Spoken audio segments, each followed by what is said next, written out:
Hi, this is Jerzy. I'm in Mörbisch. I'm there doing some night shots. I am exactly at the border with Austria and Hungary. Here is Austria. Here, just behind those trees, there is already Hungary. Here is the Neusiedler there. One of my favorite ever locations to shoot. So it's 3:30 a.m.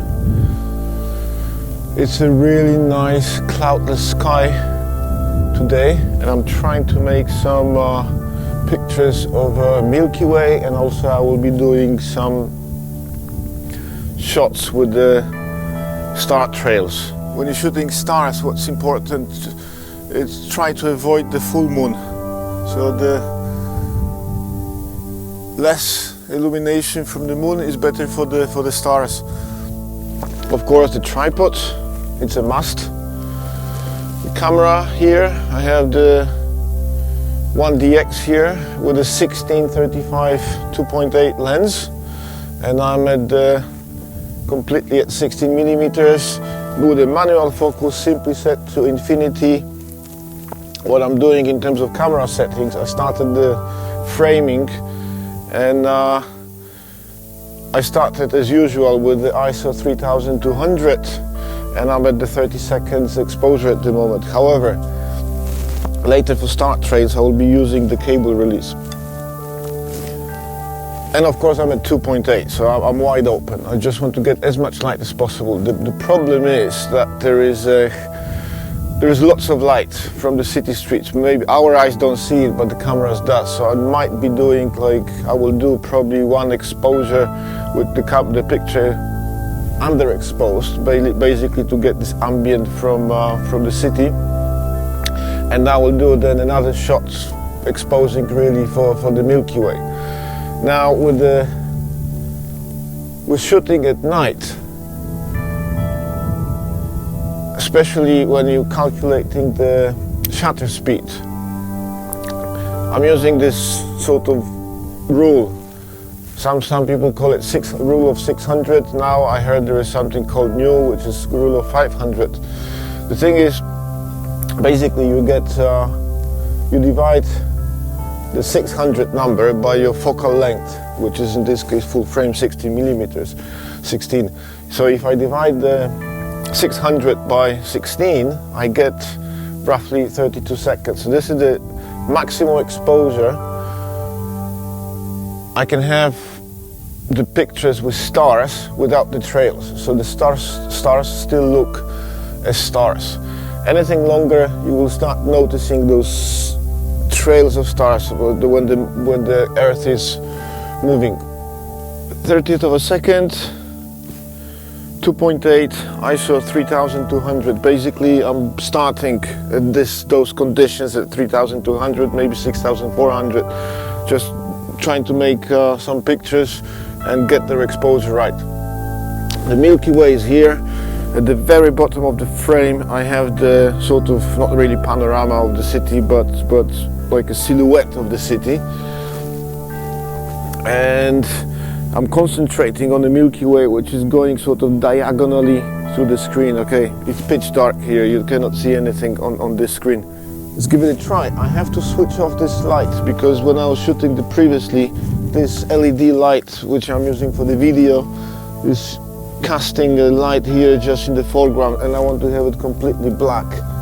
So let me switch it off. And now I'm in pitch dark.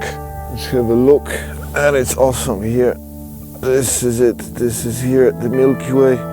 So before while I was filming, I was actually filming on the tower here, which is exactly in the opposite direction from the city. So I'm also getting a Milky Way on the south side here, but here it's way darker. I don't have so much light pollution from the city, so it's way more stars. So what I'm planning to do, I will use this tower, the watchtower, view tower, however you call it, as a foreground, immediate foreground, something of an interest. And this belongs to the city, so it's also a good picture for the Mörbisch. and I want to then concentrate on the lights. I will make on the stars. So I want to make few pictures just with normal exposure, let's say 30 seconds to get the Milky Way and crisp stars. But after that I will use the intervalometer to do a number of shots, sequence of shots one after another. So I will have those single picture 30 seconds exposure and then I will blend them together. Why am I doing this? If I open up the camera for 16 minutes, even with the long exposure noise reduction, when the camera is doing a second exposure, black one, and then merges that together, you'll get significant amount of noise.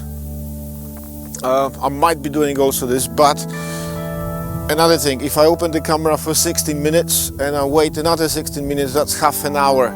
I cannot do any other pictures. If I'm doing the pictures like 30 seconds one after another and I blend them together, I can have two different things out of it. I can have, first of all, I can have nice star trails shots merged together, but also I could use those individual pictures into nice time-lapse. And this is what I was doing in the past. So we have the shot.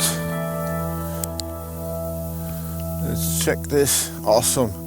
Okay, there is some light pollution from the other side of the lake, but I see nice stars. There is not much Milky Way, but I'm not really worried about this. I left this tower here. I want to concentrate now on the star trails. So what I'm going to do, first of all, now I want to disable long exposure noise reduction, because I don't want to have a camera doing a picture for 30 seconds and then wait another 30 seconds for another picture. So I would have those gaps in the stars. What is it now? 4:30. I don't have much time, okay, because the sunset is after around 7. So I want to set up now the camera for an hour. So it will be taking pictures one after another every 30 seconds. What is it now? 20 to 6. Dawn is approaching. I can see the light is changing dramatically. Well, not really dramatically, but it's changing. There is this light on the horizon. The sunrise should occur in about an hour and a half from now, but the dawn has started. So this camera has been running for last over an hour. We'll see what are the results. So I want to match those pictures together. I forgot to mention before, white balance. When you're doing stars, it's quite important to have this consistent results first of all. But also I like to have everything done in the camera. So this camera is set to 3200 kelvins. Most of the times I'm shooting in manual white balance, and this is the case also now. Another problem, and this is especially in the morning, the moisture. So I see the lens now and also the other camera which is filming, and the tripod is all wet. So most probably you can see it's all completely wet here. But if I scroll back before it became too wet, I really get some nice shots here. So now if I keep scrolling, I can see the stars moving. So I should have about 120 pictures, 120 plus, to make all good over an hour start trails or a time lapse. I'm going to the other side of the city, over the hill, which so I can see from the top. I can see the city, sort of panorama of the city and the lake and the rising sun. So I hope we'll get some nice results. But I have, first of all, later when I get there, I have to clean the lenses. But otherwise, I'm quite pleased. It was a good night. We are still in Mörbisch. It's 6:23. 23.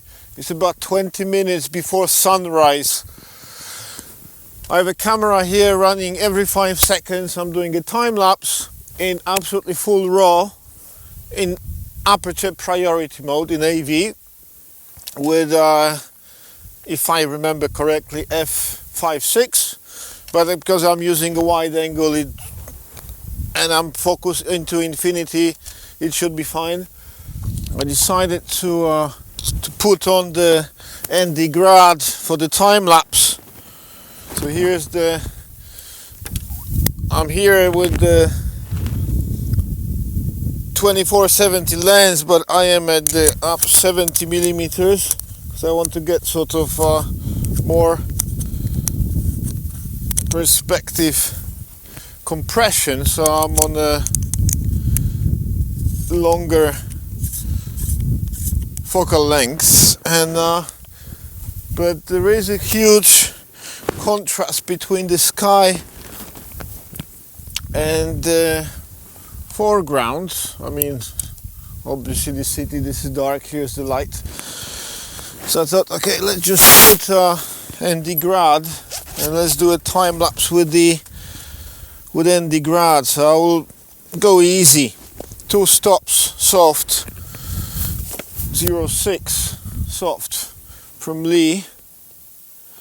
I mean, and this is, I will not be using anything else. The only thing what I'm worried is okay, I have 150 pictures here on this card, so I might have to put another card. On this one is 200 pictures. I might have to change the memory card. So let's get the filter. Actually, no, I will even put 3 stops. It's a huge difference in contrast.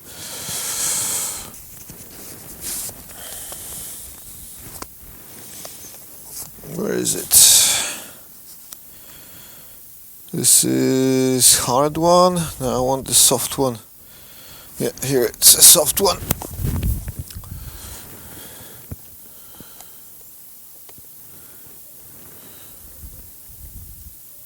And that makes a huge difference.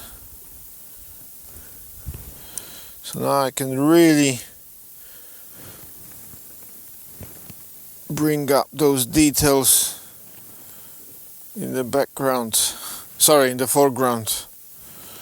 Well, it's more really about the time lapse, so it's more about the sky, so I will raise it even more. I just want to get the panorama of the city overlooking the lake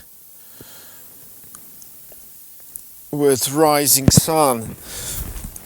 The contrast is huge. I might even put another filter on top, another soft one. So let's do, might be really nice effect. So this time I would be using 2 filters. So it's now I have 3 stops soft, and I will put another one, 2 stops soft on top of it to even more balance the exposure. Let's take a test picture. So now this is manual. I'm at 20th of a second, 5.6. Now I'm going to 1/8 of a second. Perfectly balanced. And now if I go to what happens if I go to AV? Let's switch to AV mode because this is what I want to use for the time lapse. AV tells me 1/8 of a second, which sounds good to me. 5,700 kelvins. And let's get rolling. Every 5 seconds. The sun is rising right now. Those are the moments you live for. You don't go to sleep, you just take pictures or video in this case. Have a good day and keep watching, and make sure you subscribe to Jerzy Photography.